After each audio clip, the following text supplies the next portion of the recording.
What is up, everybody? Welcome back to Bitcoin and Markets. Hope you're doing well on this Thursday. I am live streaming on Telegram and YouTube. If you guys are watching on YouTube, catching this later, like, comment, subscribe. Also, jump over to the Telegram. The link to the community is down in the description. So, big day for Bitcoin. Hitting an all-time high last night. Coming down, grabbing some degen long liquidity, but also then Treasury Secretary Scott Bessent came out on Fox Business this morning and said that all of this Bitcoin Strategic Reserve talk is kind of garbage, that they have no plans to acquire any more Bitcoin, completely contradicting all of the narrative built up by the administration over the last 6 to 12 months, including as recently as the day prior, 2 days prior to that. So it was kind of a surprise, and Bitcoin did sell off more than it already had. But we're going to take a look at the charts. We're going to take a look at what Scott Bessent said. And then just recently, over the last few minutes, he tweeted and walked everything back. But we're going to read through that tweet as well, listen to what he said this morning, and again, take a look at the charts and see what else is going on. So welcome to the show. Let's share the screen and get into it. Which one am I wanting?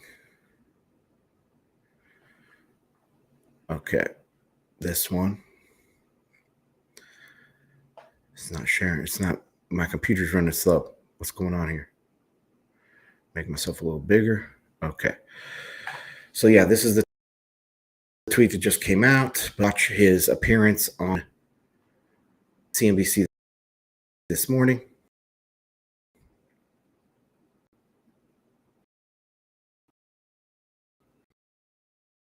It's right here. I'm going to change Telegram. Here. All queued in. Okay, let's play this.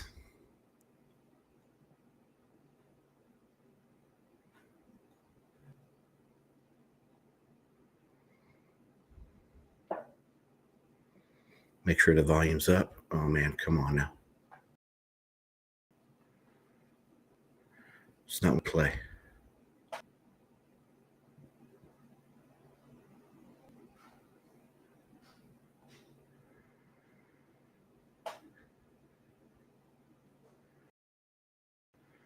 What's going on here? All right, here we go.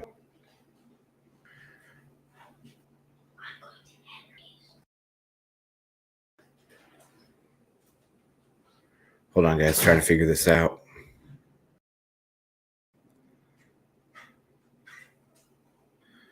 What is happening here? This is terrible. Let's find a different. Bessent by Bitcoin. Let's see if we can get a better video here. Man, my computer is really running slow with this live stream. What the heck is on? It's not even working. Okay, let's see if this one works. We're going to revalue it, but we're going there again as a store of value for the American people. We've also started to get into the 21st century. Got the large gold holding. I doubt we're going to review it, but we're going to there again as a store of value for the American people. We've also started to get into the 21st century. The Bitcoin Strategic Reserve. We're not going to be buying that. We are going to use confiscated assets and continue to build that up. We're going to stop selling that. I believe that Bitcoin today's price is somewhere between 15 and 20 billion. Okay. That was very low volume, guys. Sorry about that. That's as good as I can do on this clip. At least we got it to play.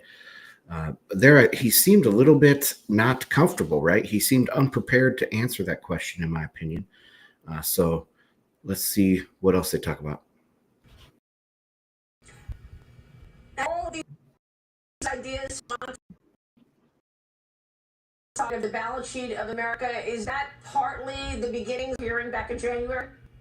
I think that these are all standalone ideas, and that as we get more into them, it will require legislation. We'll do it through statute to create a fund to hold these and to oversee them in a good way for people, for future generations. All right, so that's that. As you can see, of course, the first half of that was really causing a ruckus on Twitter. And let's share this screen here and bring up the comments. Dex Invictus back with us. All right. I have to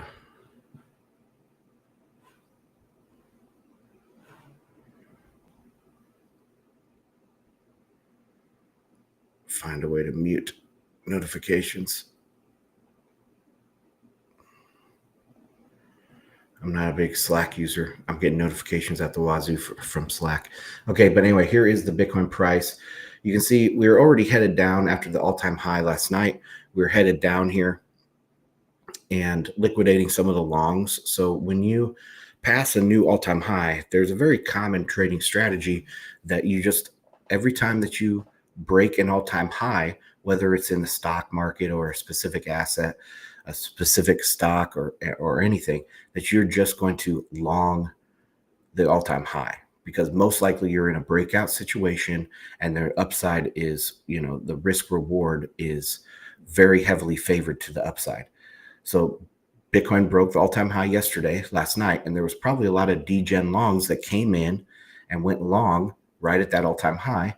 And what happened? The price came back to grab that liquidity. And then as we moved into the morning, Scott Bessent came on, and that's when this big candle happened right here. He made the ill-advised comments on the Bitcoin Strategic Reserve, and we had a massive sell-off.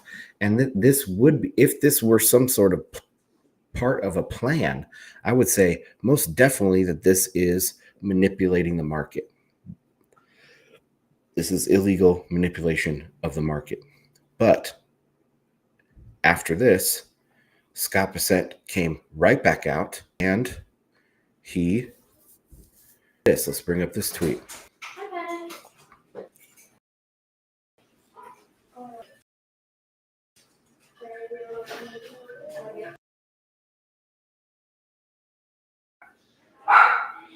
My computer's really lagging. Okay, so here we go. Scott Bessent, he said, Bitcoin that is been finally forfeited to the federal government will be the foundation of the strategic Bitcoin reserve that President Trump established in his March executive order.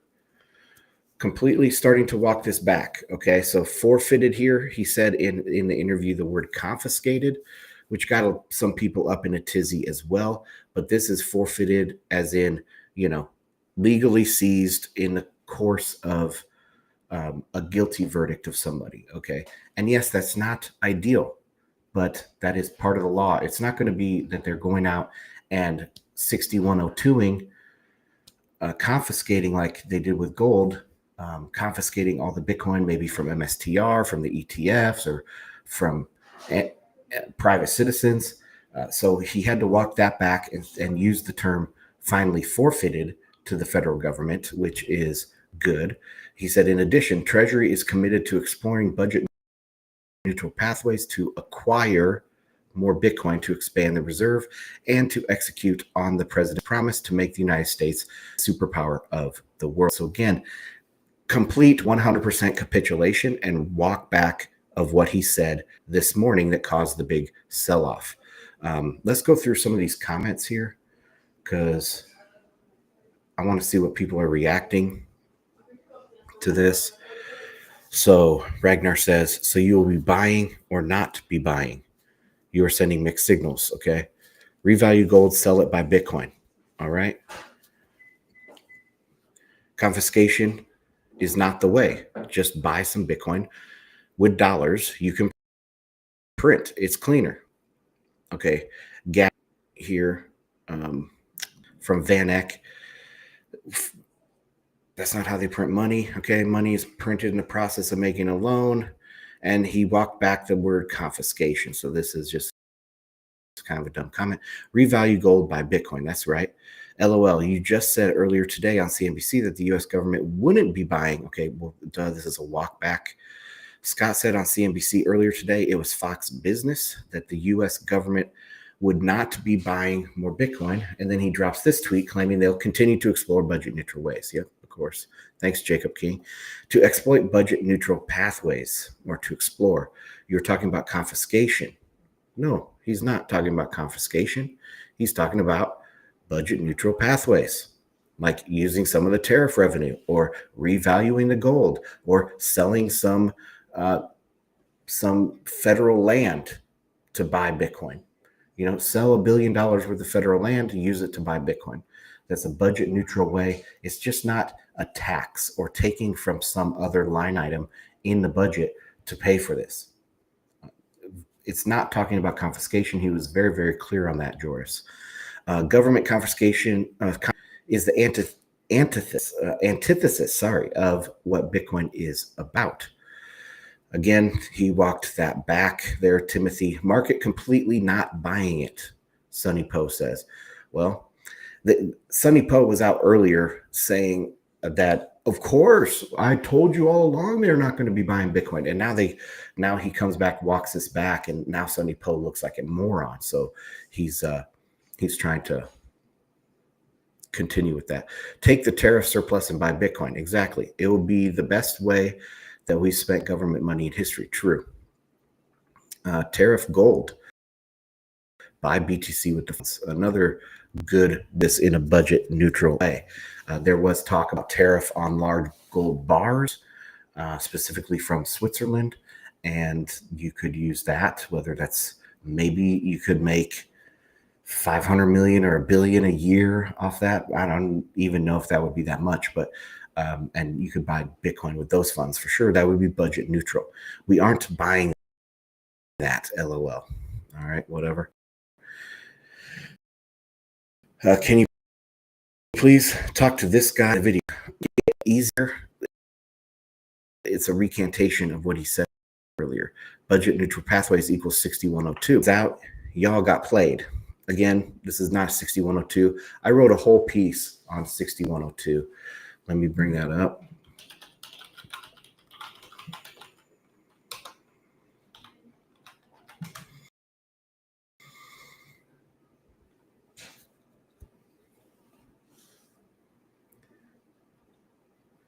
Man, this stream has got my computer running slow. So 6102 on bitcoinandmarkets.com. That's the homepage.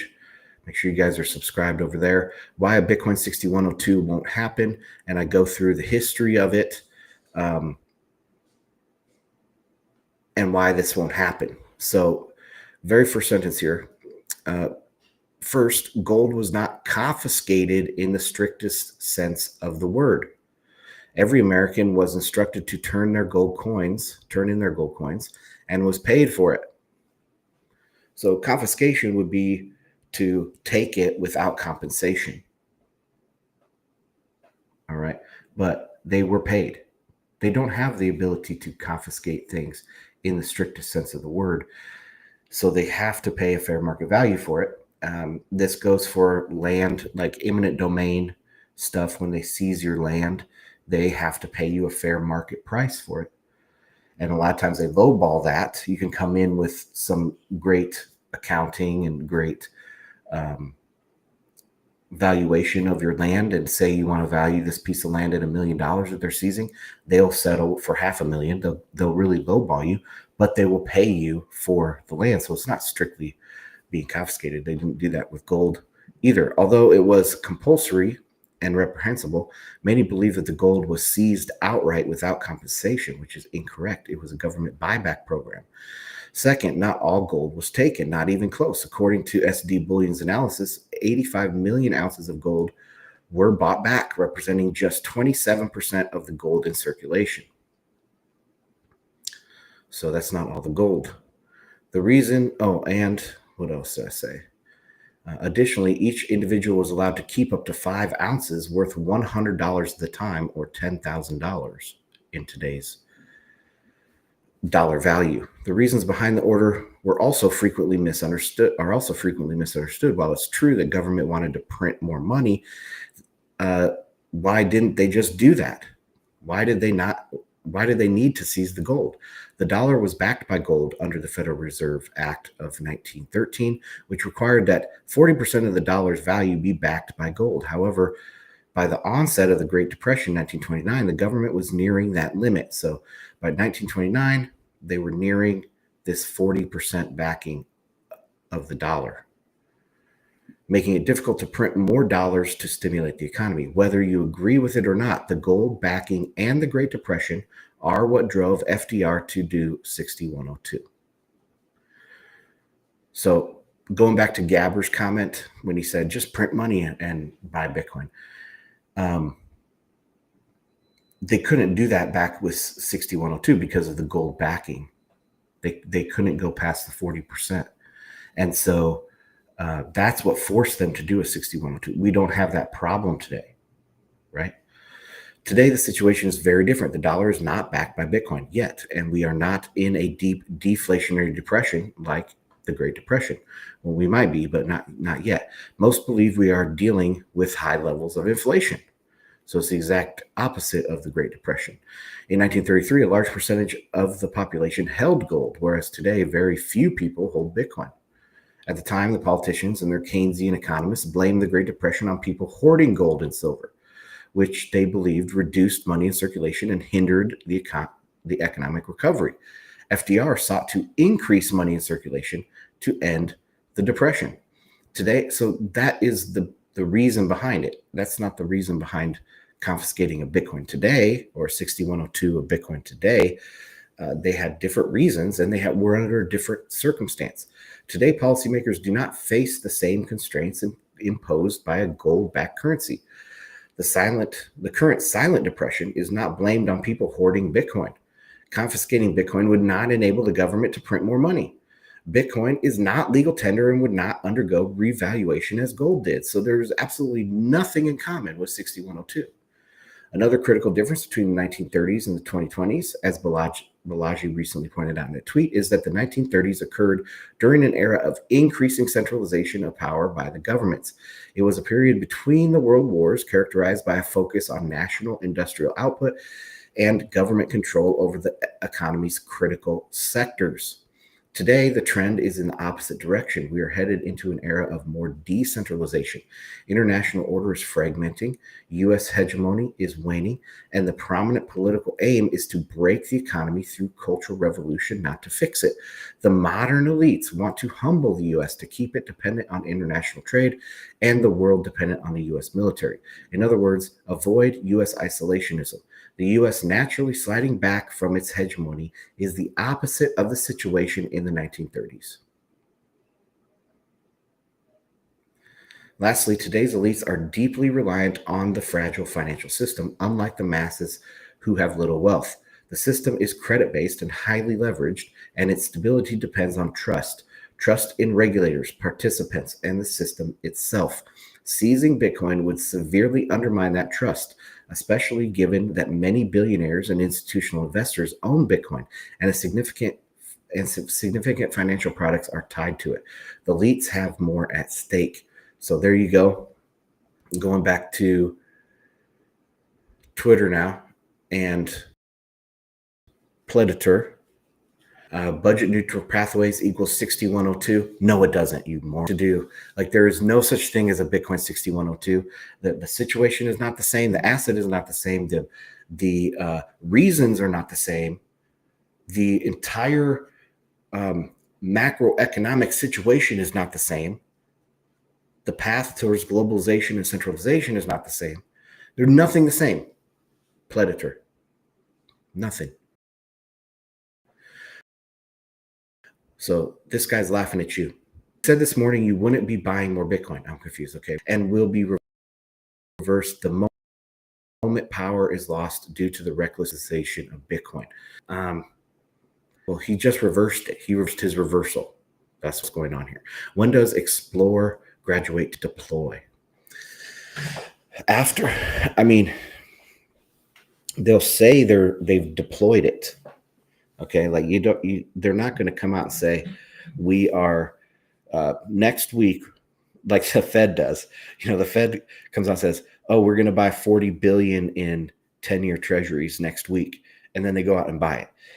They're not going to do that with Bitcoin and say we're going to buy 10 billion of Bitcoin starting October 1st or something like that. They're going to do it and then say they did it. They got money for wars, but not money to shore up their Bitcoin stores. Okay. You're all over the place, dude. Yeah. It's because he's not briefed. What is he worried about right now? He's worried about tariffs. He's worried about the treasury market. He's worried about these types of things. And that's why you have a crypto czar, or you should call it Bitcoin czar, in David Sachs. You have these czars, you have the delegation of duties, and Scott Bessent,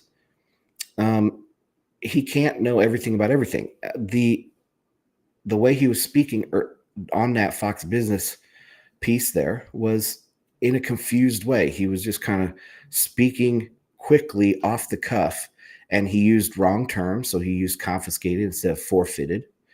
And he said they're not going to be buying, when then, of course, they've said the very exact opposite. So he had audience in mind.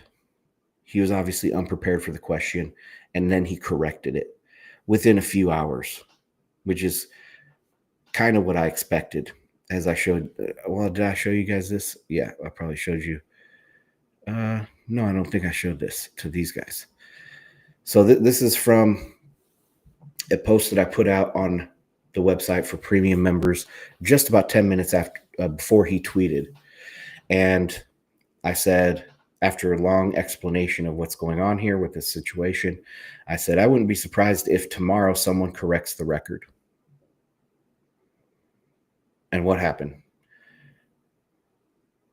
Bessent corrected the record 10 minutes after I sent this out. Okay, so going back to this, any other tier, use 3% of tariff revenue to buy Bitcoin. Yeah, that's a good one. FYI, Bitcoin does not need the U.S. government. The U.S. needs Jesus and Bitcoin. Okay, well, that's true that Bitcoin doesn't need the U.S. government, but I think that's kind of a bad way to frame it. I understand that's a very common old phrase in Bitcoin, but the framing that I think is better is to say that Bitcoin, that everyone will succumb to Bitcoin, that Bitcoin aligns incentives, and everybody will use Bitcoin. It's not even that they'll succumb to it. They'll eventually just use it. Kind of like the internet, okay? The internet. The internet didn't need people, didn't need Granny. Granny didn't need the internet either, but she just succumbed to it. She eventually used it and started a Facebook account, right? So it's just the way it is. That's the way the world is going.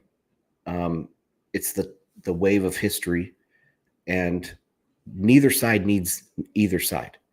It's that it just will be. Sounds so woo-woo, but it's true. Okay, you said we won't be buying Bitcoin on TV. Yeah, we covered that. Revalue the gold, buy Bitcoin, and show proof of reserves. We'll be able to see the Bitcoin. We'll know exactly what they're doing, most likely. They won't be able to hide it. That's probably a failing in their minds. Like, they're kind of scared of that. They don't want that to be true. Just think of other governments. They probably don't want that to be true either. They don't want you to see where the money's going. They don't want you to be able to trace things like that.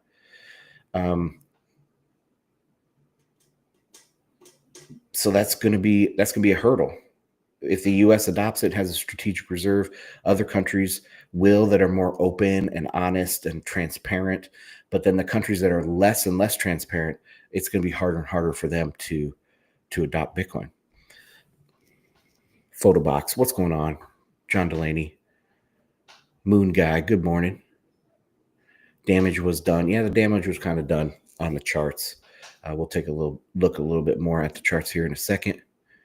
America is going to fumble the bag to China or another power. They will give zero shits about finding a budget neutral way to get more. Just going to stack like crazy and blow past the US. Maybe, but Bitcoin isn't good for China, you know? Or the CCP, I should say. It's not good for the CCP. And every year they reiterate their ban on Bitcoin, even though there's ETFs now in Hong Kong, and mainland people can move some money to Hong Kong and buy the Bitcoin ETFs, and it's legal in that respect to own it over there in China. There is a general ban on everything else. No, the US is not going to fumble the bag. And even if we did, okay, it matters what the economies do going forward. So yeah, there is like some OGs that own a lot of Bitcoin. All right. And people have even made this argument for why this makes Bitcoin unfair, that there are early adopters that have an unfair amount of Bitcoin. Yeah, but come on now.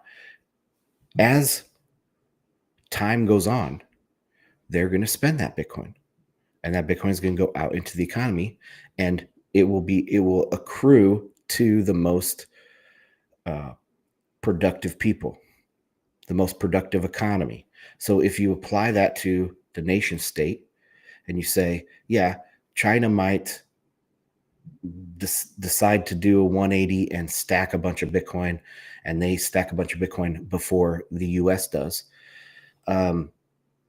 which is unlikely, but let's say they do that, their economy has to stay productive.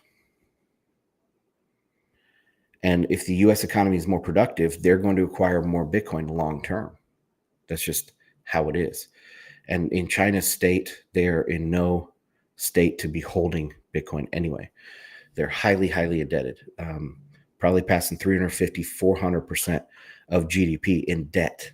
And everyone's worried about the US passing 150. A little bit crazy to think China is able to do that. All right, Nick Carter. This is the double underscore Nick Carter. Blink twice and you're under duress, sir. Or if you're under duress, sir. So yeah, I think that there's some back and forth within the administration. We've heard that certain people in the administration don't really like each other. We've heard of shouting matches going on at some meetings and stuff like that. Plus, it's a really, really big job, and they're trying to do a whole lot, and they're meeting a lot of roadblocks. So these are hyper competent people that could be out in the private sector, highly competent people trying to come in here and make changes and get stuff done, and they're meeting roadblock after roadblock, and they're not fully up on what every single person is doing all the time. And so, yeah, it can be very, very frustrating. Don't think he's under duress. I would say he's more under duress in that interview than he was in the tweet.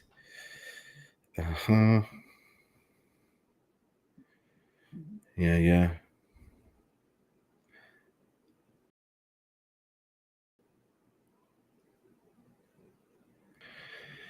All right, so enough of that. Let's go to the chart.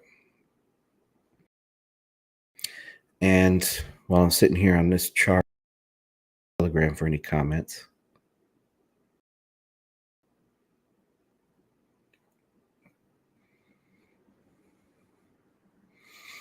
Smiling Spock says, it looked like he was appeasing the Trumps in this second statement. It's possible, man. It's possible. That goes to the duress comment. But again, it did seem like he was unprepared in the interview a little bit. And so he just came back to correct a record. I mean, he's a busy ass man, and he comes back within like 6 hours to correct the record. I think that's pretty good. I think that's pretty darn good. He probably just needed to be reminded of what the party line was to say. Okay. So here's the Bitcoin chart. And again, we had the sell-off here. This was the percent sell-off, but it was coming back. It was already down. Let's see. From the all-time high to when Bessent came on, it was already down 2.8%. So that's going to be liquid. The 100x leverage longs at the all-time high, as well as the 50x longs at the all-time high, and getting close, starting to threaten some of those 40x's and 30x longs. This now, after that sell-off, this probably wiped out a bunch of people. Let's see how far down it got. So this went through and wiped out everyone that was longing all-time high at 20x leverage, which there's a lot of degens out there doing that sort of activity. So very interesting. All right, let's take a look around macro. What do we got? The dollar up on the day. Let's go the daily.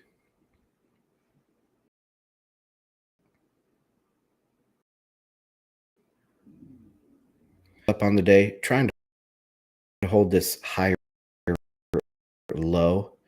I think it will be successful in doing that, but we have to wait and see. Still just consolidating around this 3,300 level. US 10-year up on the day, but still trying to hold on. Okay, so you see this pattern, and is barely trying to hold on to falling out, continuing to fall. Be a really bad sign. If we go to the 3-month, which I did talk about on the post today, we go to the line, it's much easier to see. So the 3-month, which is a very important tenor. Remember, if I could add in here low, and we'll put the high in there as well. And then we will regular. Okay, so these are the low funds policy range. And I would just like to make them red. Stand by. Okay, so this is the Fed funds policy range, and it's falling out. And if you go back here to last year, this exact same time, it fell out of the policy range as well, and that led the Fed into cutting in September. So in August, just like last year, breaking out of this policy range to the downside, and probably most likely in September, there is going to be a rate cut.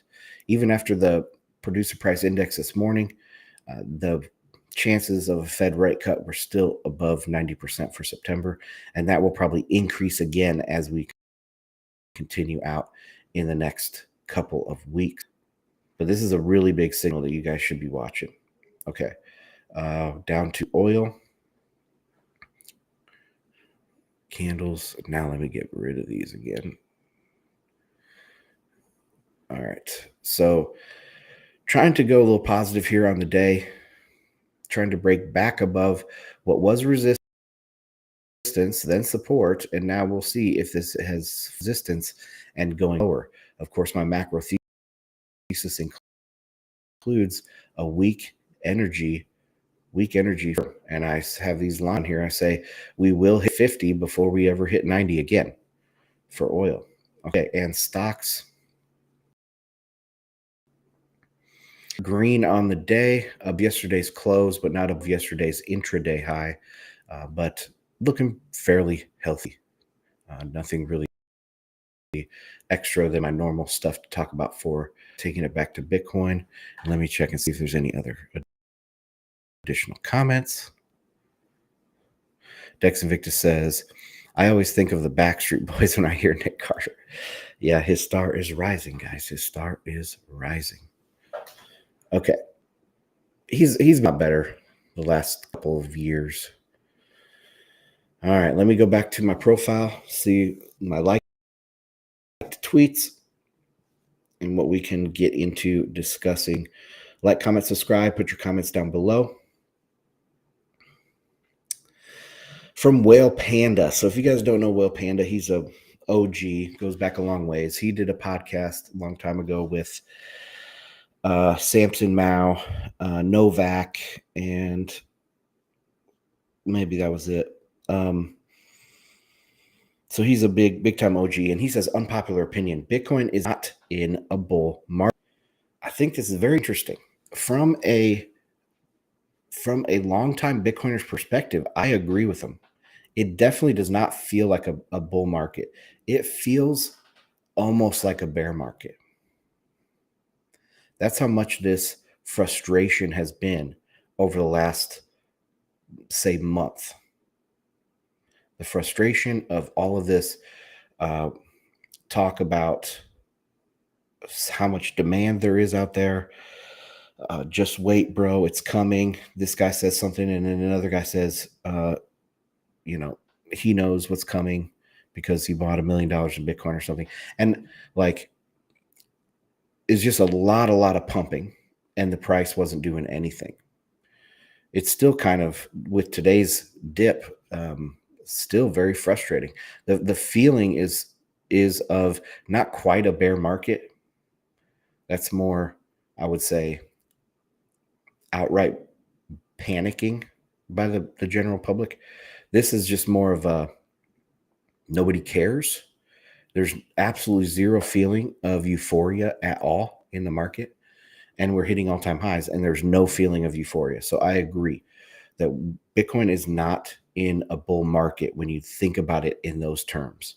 It hasn't made a new high versus the euro since the 20th of January, and we just dumped more than 3,000 after barely hitting a new all-time high. Higher market cap stocks have 5 to 10% days, and Bitcoin can't. Exactly, man. When Bitcoin really gets moving, it's going to get moving in 10% days. We're going to see $10,000, $20,000 in a day on Bitcoin. So yeah, I agree.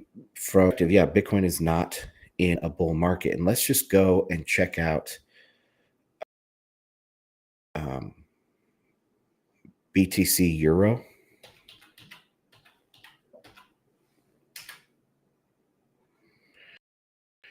And show what he's talking about here. Okay, so several weeks ago, I was supply zones a lot for the Bitcoin versus the dollar.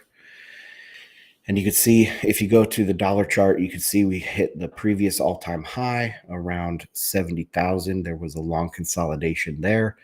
Then the price went up to 100,000, which is a round number. So there was consolidation there. These are supply zones where people are like, okay, if it gets back to all-time high, I'm going to sell. Or if it gets to 100,000, I'm going to sell, right? And so we had these different supply zones. Now, this 100,000 euro supply zone is really causing some resistance here. So if you look at the dollar price at 120, that doesn't make any sense for that to be a significant supply zone. In other words, like, if I'm an OG and I'm going to be selling, I'm going to be selling at $100,000,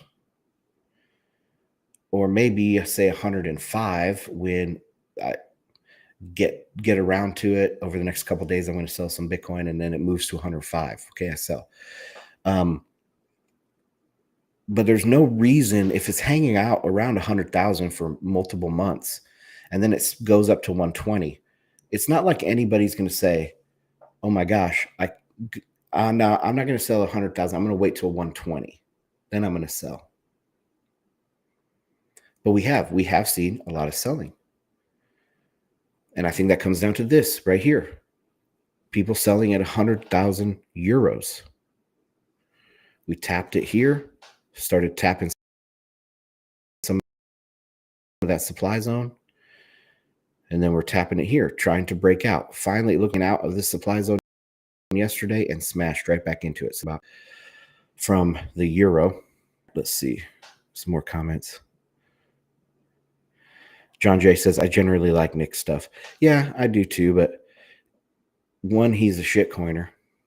He started a shitcoin VC fund, and then he started shitting on Bitcoin, and then crashed out and said his star is always going to rise, or his star is rising. And so, just those types of things, not specifically his analysis. His stuff he says, I think, is some of it's insightful. And actually, that's a sign, I think, of a healthy skepticism or a healthy way of looking at things, is you can maybe not like most of what somebody says, even at 90%, but then 10% you agree with them.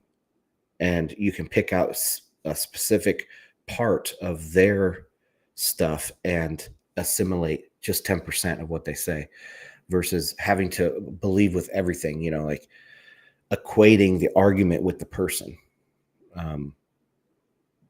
That's very hard to do. And most people, I don't think, can do it. So, we're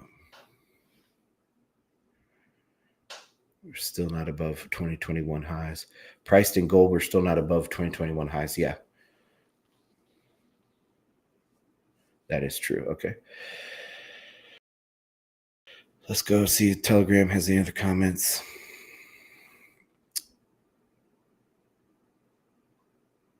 I think I might have missed some here. You guys are talking, but you're not posting it directly into the live stream thread. So M31 says people will be bored all the way to $1 million by Joe Carlosari. I don't think so, man. I don't agree with that. I mean, I know what he's saying. It's going to be like this all the way to 1 million.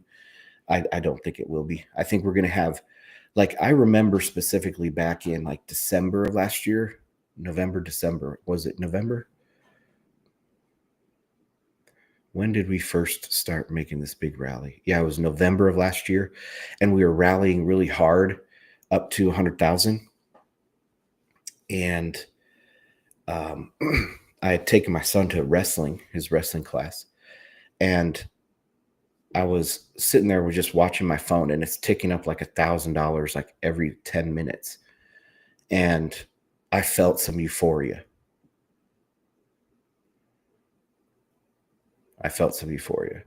But other than that moment, other than that brief period, there has been no euphoria, in my opinion, in this market at all yet.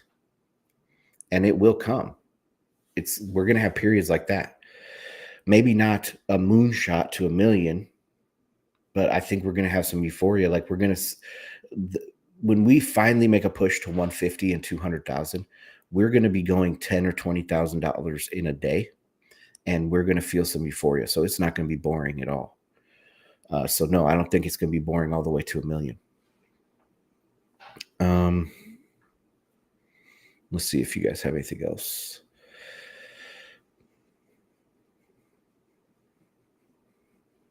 Oh, yeah, you guys are talking about David Bailey. Yeah.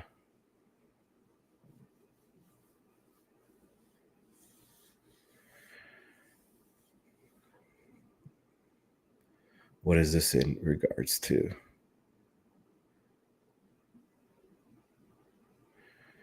Yeah. Okay. All right.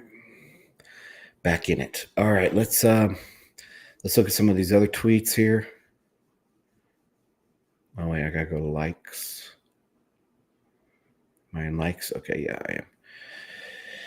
Okay, this was interesting. So ETH, is benefiting a lot off of this the Genius stablecoin bill, and banks getting involved with stablecoins, and then people thinking they're going to be using Ethereum for stablecoins. I think maybe they'll do some pilot stuff. They'll learn from Ethereum, but there's no way that they are going to trust their transactions to that centralized piece of garbage network. No way. So this is all a pipe dream. It's all pumping from these insiders in Bitcoin, Joseph Lubin, Tom Lee, others. And It's not going to last. Like, just look at this queue to get out of staking. Almost 1 million ETH waiting to get out of staking. And what's going to happen? They're going to be dumping that. I mean, they probably staked and they thought, oh, they bought into it. And the price kept going down. They're like, I'm going to hold it. I'm going to hold it. Then they were convinced. I've seen a lot of OG Ethereum accounts in the last few days, the last few weeks, maybe, starting to say, Ethereum is a dead coin. They got out. They sold all their Ethereum or whatever. And these people have been stuck staking. And now when it's pumping, they're like, oh, crap, let's get out now. So they're trying to get out of staking, and they're probably going to dump these ETH right onto the market. So that's what's headed to ETH. This was a good response by BitPain. So this Chanos, who is short MSTR, long Bitcoin, he asks an age-old question.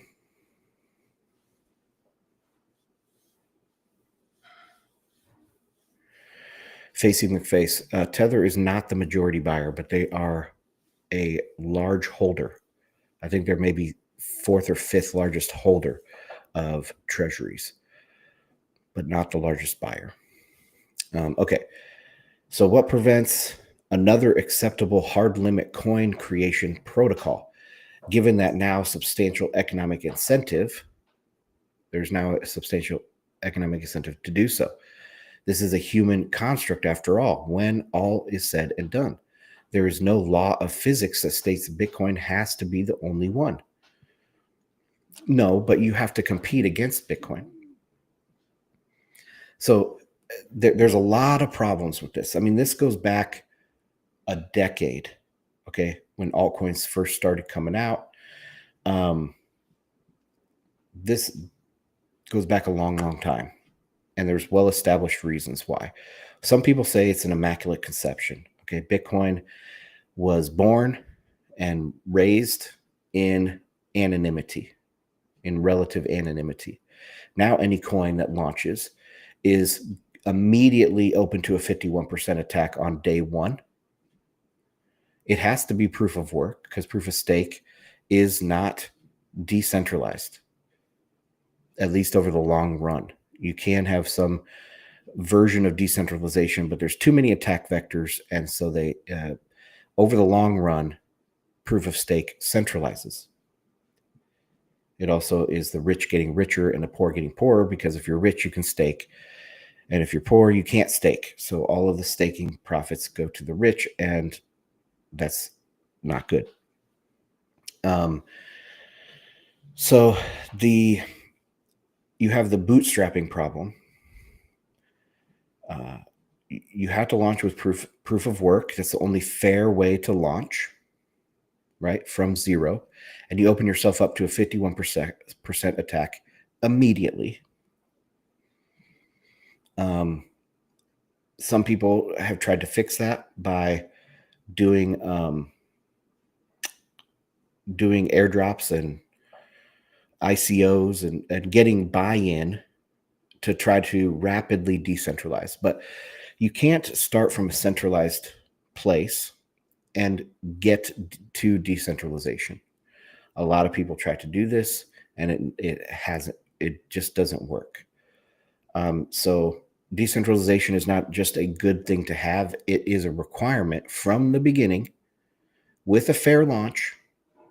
And you just can't do that because you're too vulnerable. Bitcoin had this immaculate conception in anonymity and was born and raised in an environment where it could thrive and not very many people knew about it. It could decentralize and yada, yada, yada. So that's the immaculate conception of Bitcoin. Also, you have to compete against Bitcoin. So if you are launching a new coin and it's relatively vulnerable to attack relative to Bitcoin, why would I hold that coin over Bitcoin? You have to have some sort of selling feature. And those selling features are centralized, and they are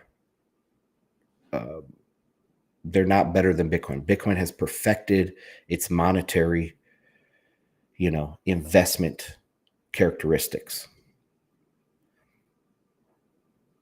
That's why you can never have a Bitcoin, say in the far, far future, they say, oh, we need to have some tail emission to Bitcoin because miners can't survive on transaction fees alone. We have to have more than 21 million Bitcoins with this small tail emission of, say, 1% a year or something like that. That can never occur because people won't switch away from fixed supply money. They won't dilute themselves like that. So anyway, there's a lot of reasons why you can't make another Bitcoin and why Bitcoin's the only one. But up here, BitPain has a good response to this. He says, what prevents another country from copying the American Constitution, given that America is clearly the greatest country in the history of the world? Nation states are a human construct after all. When all is said and done, there is no law of physics that states that Europeans have to be poor and freedomless. Exact same argument. It's immaculate conception of the American Constitution, the American system, and it can't be replicated. Okay. Same thing with Bitcoin. All right. Let's see what else we got here. So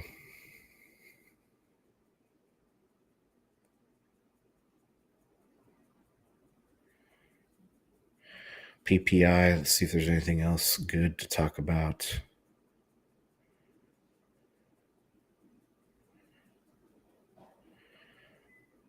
I've covered most of this stuff before. All right. Well, that's going to do it for today, guys. Let me go to bitcoinandmarkets.com. This was the post that I set out today to the premium tier. So if you guys want the best value for Bitcoin and macro analysis really in the game anywhere, check out bitcoinandmarkets.com. $5 a month, you can support the show, for less than a cup of coffee. And you also get a chance to enter the price forecast competition, which happens every month. If you're a $5 member, you can put in a guess or a forecast for the end of the month, and the closest person wins $20 in sats. So that is for the $5 tier. And for the premium tier, $15, you get all of my writings on Bitcoin and macro. So appreciate everyone that supports the channel. Let me just go over and see if there's any more comments before we jump out of here. Not seeing any here.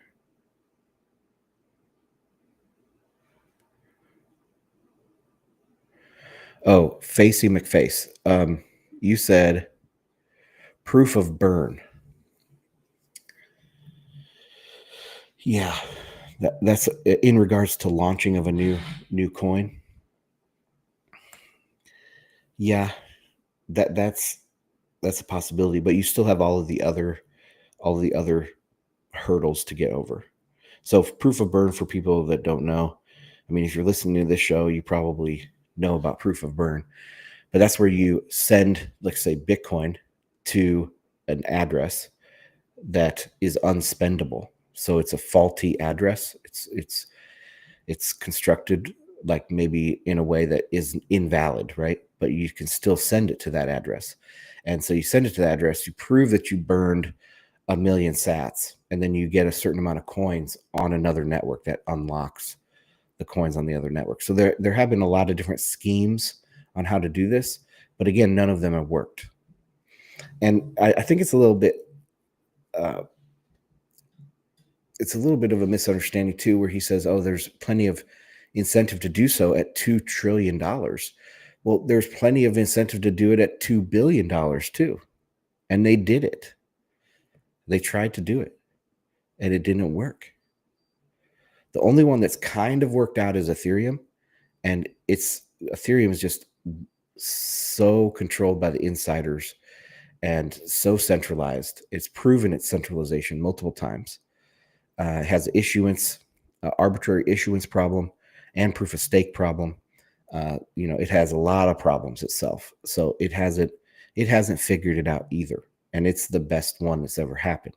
So anyway, all right, that's going to do it for today, guys. Thanks for hanging out. Check out bitcoinandmarkets.com, and I'll see you on the next one. Bye.